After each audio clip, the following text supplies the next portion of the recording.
Friedrich Nietzsche's Thus Spoke Zarathustra is a complex philosophical work that explores themes of human existence, the nature of morality, and the idea of the Ubermensch, overman.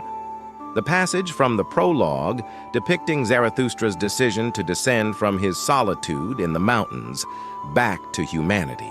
When Zarathustra was 30 years old, he left his home and the lake of his home and went into the mountains. Similarly, Jesus commenced his ministry at approximately 30 years of age.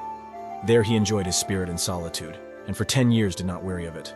But at last his heart changed. In this context, there might also be a reference to Jesus. In Matthew, it is stated, "At that time, Jesus was led by the Spirit into the wilderness to be tempted by the devil. He fasted for 40 days and 40 nights, and afterward he was hungry. And rising one morning with the rosy dawn, he went before the sun, and spake thus unto it, Thou great star, what would be thy happiness if thou hadst not those for whom thou shinest? In ancient Greece, the sun was often associated with life, growth, and renewal.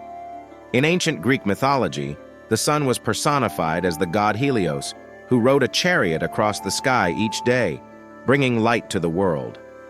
Zarathustra addresses the sun, implying that his solitude was beneficial, but now desires to return to the world.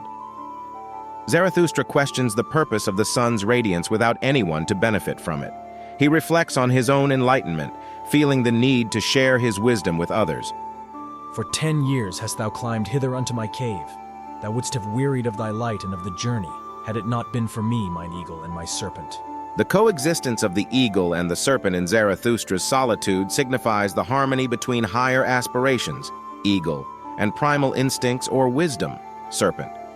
They might represent different aspects of his own being, suggesting that to attain enlightenment or wisdom, one must acknowledge and balance both higher ideals and primal instincts.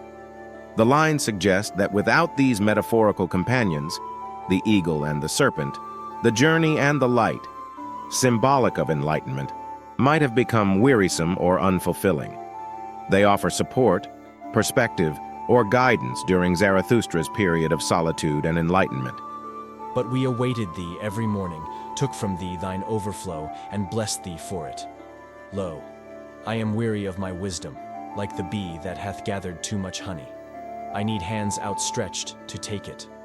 I would fain bestow and distribute, until the wise have once more become joyous in their folly, and the poor happy in their riches. Zarathustra compares his wisdom to the bee's honey, indicating that he has accumulated knowledge that needs to be shared and used. Therefore must I descend into the deep, as thou doest in the evening when thou goest behind the sea, and givest light also to the netherworld, thou exuberant star.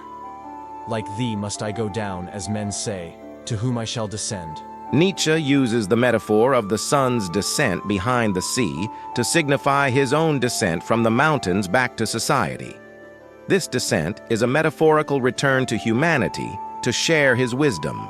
Bless me then, thou tranquil eye, that canst behold even the greatest happiness without envy.